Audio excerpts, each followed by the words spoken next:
He put up the providential umbrella and retraced his steps down the lane before he had time to turn up the collar of his cape. A thick and viscid-seeming mist had crept up around him.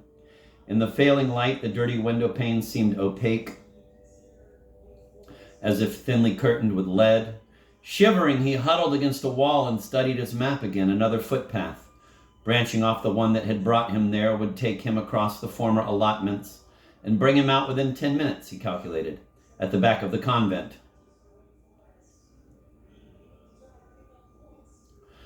He must pay his courtesy call on the nuns soon, in fact today, otherwise they might be offended. No doubt, out of Christian charity, they would offer him some hot chocolate, buttered biscuits perhaps, even tea cakes and jam. They would be glad of a visit. Climbing once more over the stile, he smiled to himself, and with fresh heart picked up his feet out of the thickening mud.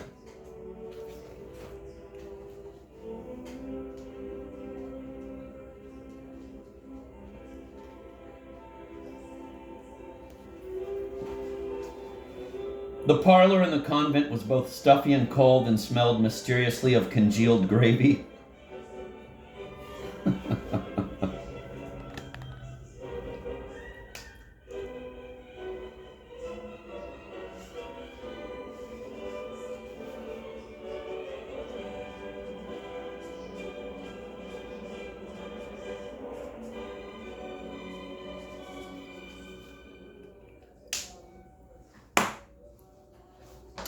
The parlor in the convent was both stuffy and cold and smelled mysteriously of congealed gravy. It was little used. Fludd sat by the empty fireplace on a hard chair waiting for Mother Perpet. Under his feet was dark, shiny linoleum in a pattern of parquet squares. Relieved by a red fireside rug. Over the mantelpiece, Christ hung in a heavy gilt frame, thin yellow tongues of light streaming from his head.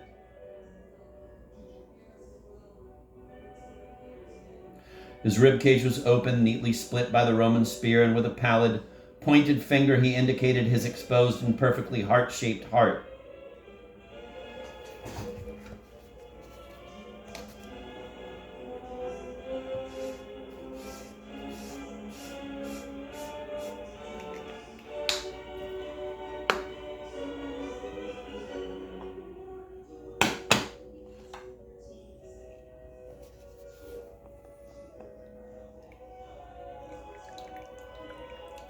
What the fuck is that?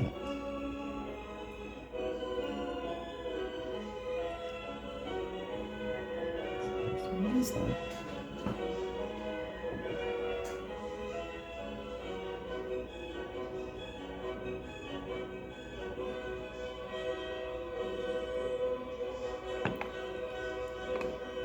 What is that?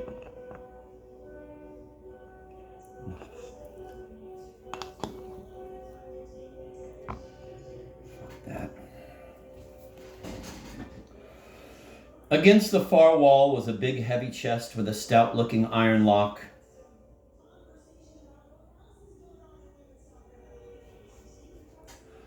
Oak it might be, but varnished with a heavy hand over the years so that its surface seemed sticky and repelled the light. I wonder what is in that chest, thought Fludd. Nuns' requisites. Now what could they be?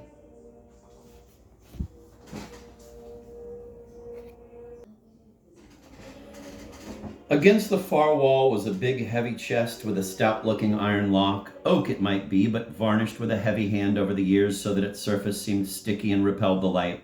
I wonder what is in that chest, thought Fludd. Nuns' requisites. Now what would they be?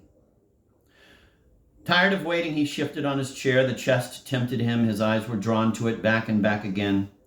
He got up, frozen mid-movement as the chair creaked, then took courage and crept across the room.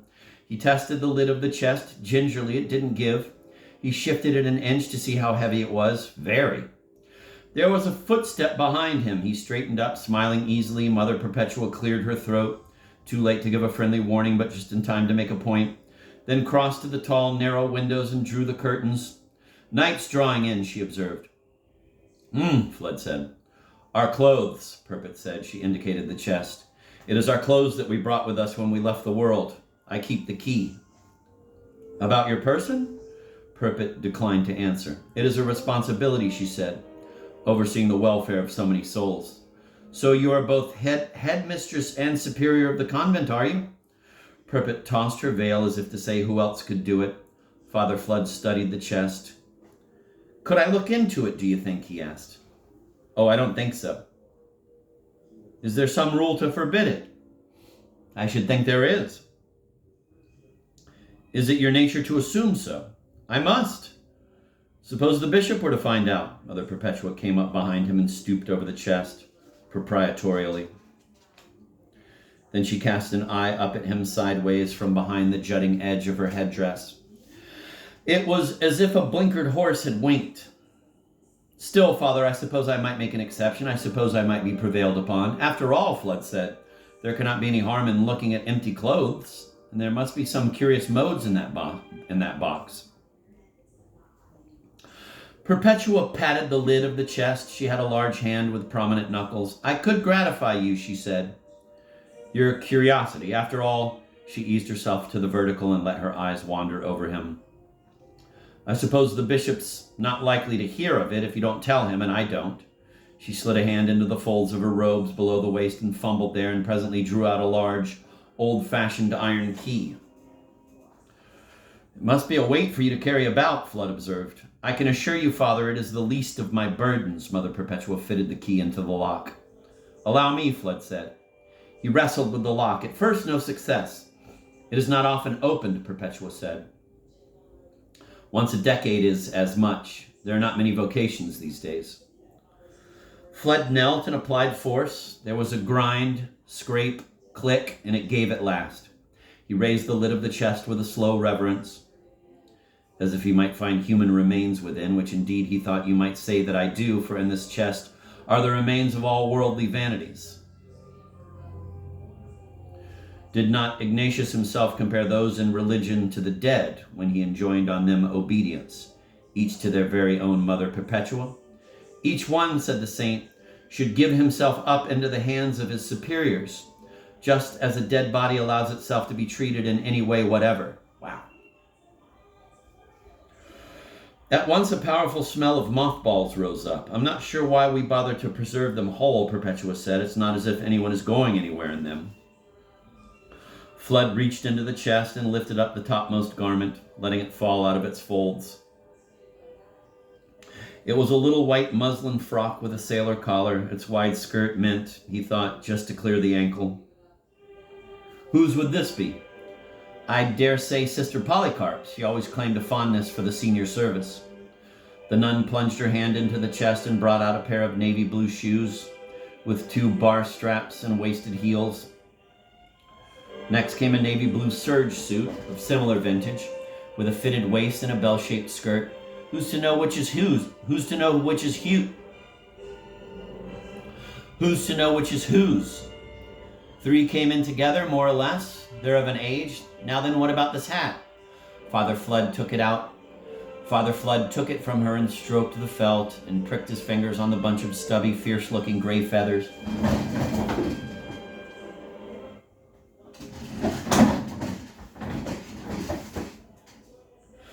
I can picture Sister Cyril in that, or Sister Ignatius Loyola, either one. Oh, dear God, Perpet gave a whoop of laughter. Ha! Here's their underthings all wrapped up. Here's their corsets.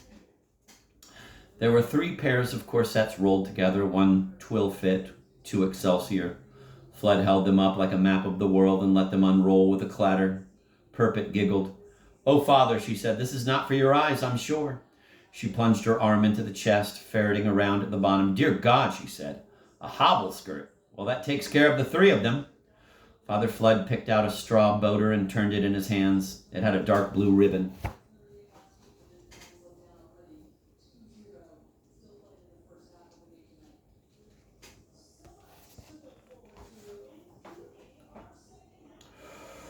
That must belong to Sister Anthony. She's the oldest of all. This will be her tweed suit, her summer tweed. Perpet held it up against herself. Well, now, will you look at the size she was?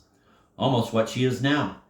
He imagined Sister Anthony, a healthy creature with flushed cheeks, jumping down from a pony and trap on the carriage drive, the year 1900. Mother Perpetua shook out a pair of silk combinations with lace-trimmed legs and buttons down the front. She must have fancied herself in these. What happens, Fludd asked, if you are sent to another convent of the order? Do your effects follow you about? Do you pack a case? Oh, we wouldn't carry them ourselves. Suppose we were run over and taken to hospital. Then they opened up the case. They wouldn't believe we were nuns at all. They would think we belonged to a concert party. They are sent after you, then.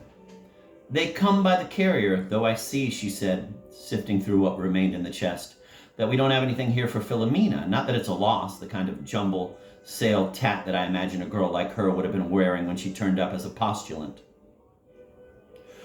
But now isn't that typical Ireland for you? Send the nun and no clothes, just forget about it. Mother Perpet let her jaw hang vacantly and assumed a glassy-eyed expression. Just let the world go by. You should have seen the state of her when she presented herself here. An old Gladstone bag in her hand, tied up with string and that nearly empty. I've heard of holy poverty, but in my opinion you can go too far. One pair of stockings and those in holes, her clodhopper's toe poking through. When her handkerchiefs last saw starch, I wouldn't care to speculate. She sounds more than anything like a displaced person, Fludd said. I'd displace her back again if I had my way, Father, but I don't, more's the pity. It's Mother Provincial who gives the marching orders. Indignation had taken over Mother Perpetua. She forgot that he did not know what she was talking about. But I told her, Mother Provincial, I told her straight. I said if the girl wants to go in for that sort of thing, she should have taken herself off to some contemplatives. We Sisters of the Holy Innocents have to keep our heads screwed on. We have good, solid, practical work to do. I said to Mother Provincial, don't think I'm going to allow my convent to become some repository for the order's embarrassments, because I won't have it. I'll speak to the bishop. Heavens, Fludd said. What had Sister Philomena done? She'd made claims for herself. What variety of claims? She said she had the stigmata. She said her palms bled every Friday. And did other people see this? Perpetua sniffed. Irish people saw it, she said. Some senile old donkey of a parish priest, forgive me, Father, but I always speak my mind, who was foolish enough to fall for her nonsense. It caused a stir, you see. Had a whole parish in a state of excitement. I'm pleased to say that when he took it further, the pair of them were pretty soon stamped on. At diocesan level, you know. In my experience, you can count on a bishop. So they sent her to England, yes, to get her out of that overexcited, unhealthy atmosphere. Well, I put it to you, Father, have you ever heard anything like it? Stigmata indeed. In this day and age? Did you ever hear of anything in such poor taste? Was she seen by a doctor? Oh yes, but an Irish doctor could make nothing of it. I tell you, her feet had scarcely touched the ground before I arranged a good sensible man to take a proper look at her. She sniffed again. Do you know what he said it was? He said it was dermatitis. And how is she now? Oh, she's over it now. I've seen to that, she broke off. But why are we wasting time over this fool of a girl? You'll want your tea. Perpetua rustled out. What a noise her habit seemed to make, crackling and rasping. How her heels thumped on the linoleum. The air around her was loud with contention. He could think of nothing less conducive to a life of prayer. Fludd resumed his seat by the fire. Presently he heard the nun returning. He could hear her right along the corridor now that he was alert for her. Behind her toddled an elderly sister, rotund and beaming, bearing a tea tray. Sister Anthony, Perpet said.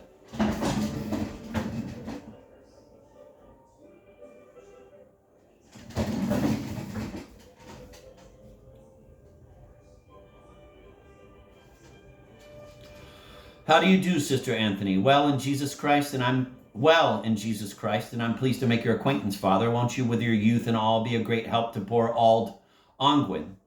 Sister, don't be quaint, Perpet said, not in my hearing. Anthony sighed and put down the tea tray on the gate-legged table. You could have had a sandwich, she said. You could have had fish paste, but they said it was bad, said it was off. Polycarp said it might have been in the dessert tray and the dessert for 40 days and 40 nights. Polycarp said it might have been in the desert for 40 days and 40 nights. I don't know. I couldn't taste anything off with it. I ate mine. Sister has an excellent digestion, said Mother Perpetua. Young things, Sister Anthony said, nuns today, want coddling, finicky. Do you want coddling, Father Fludd? Perpet asked, gaily, without malice. He glanced at her. Her gaiety was a terrible thing to see. "Not to worry, Sister Anthony," he said. "Miss Dempsey will have something for me when I get in. The tea alone will be most welcome. And try one of the biscuits. I baked them myself just this last fortnight." Sister Anthony went out, moving airily despite her bulk. As Mother Perpetua busied herself with the teapot, Fludd became conscious of a noise outside the door, a low rustle, a type of dull snuffling. "Who is there?" he inquired. "Oh, it is Sister Polycarp, Sister Cyril, and Sister Ignatius Loyola. They want to be introduced to you." Fludd half rose. "Should we not let them in?" Perpetua smiled and poured the milk in a thin, high stream. "In good time," she said. She handed him his cup with what was almost a simper. "Is that how you like it, Father?" Father Fludd looked down. "I hardly know. I just drink it as it comes." "Ah, I might have known. You young priests. So ascetic. So unworldly," Perpetua sighed and supplied herself generously with sugar. "I suppose the bishop is very proud of you?" Fludd tested his tea hedgingly. "Do you think so? Else why would he send you here to sort out this mess if he didn't put his absolute faith in you? Oh, you're young, of course, to take on a wily old fox like Father Angwin. And by the way, he drinks, you know, and he has been seen in Netherhoften, hanging about the tobacconists. But no one who took a look at you could doubt your capabilities." "Go on then," Fludd silently challenged. "Look at me." Let his own eyes dwell on the coarse skin of the nun's cheeks, her fleshy nose. She raised her head briefly, but then dropped it again, as if its black wrappings had suddenly become too heavy. She reached out for the teapot and topped up her cup. "What mess?" Fludd said. "What are you talking about?" Perpetua was startled. She put down the pot. "Well, don't tell me his grace hasn't put you in the picture. Angwin's to be modernized. He's to be made to change his ways." "I thought you knew all that. Perhaps the bishop thought it would be better if you formed your own opinions. A very fair man, his grace, a very just man. I always have said that about him, though in my opinion the benefit of the doubt can be extended once too often." She thought for a moment and suddenly sat up straighter, preening herself. "Of course, he knew that you had a reliable source here. He knew that he could rely on me to set you straight."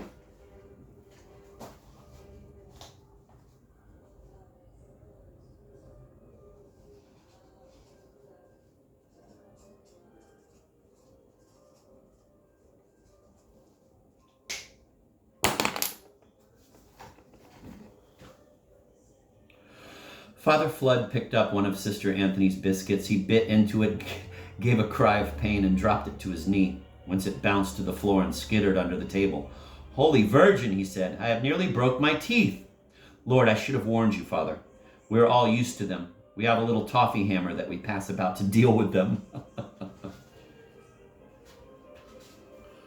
Fludd held his hand across his mouth. "Would you like me to look in your mouth?" Perpetua said tenderly. "I could see if there was any damage." "No, thank you, Mother Perpetua. Do go on with what you were saying." "The man's in a world of his own," the nun continued. "More tea?" "Oh, he's sound enough on doctrine, we all know that. Too sound, the bishop says. An obstinate sort of man, always on about the church fathers and talking over people's heads. But his sermons can be mere gibberish. In the pulpit the other week he said the Pope was a Nazi. He said he was the head of the mafia. And the congregation?" Fludd took out his handkerchief and dabbed at his lip. "How did they take it?" "Quietly," said the nun with a careless air. "They always do. They have a great want of education."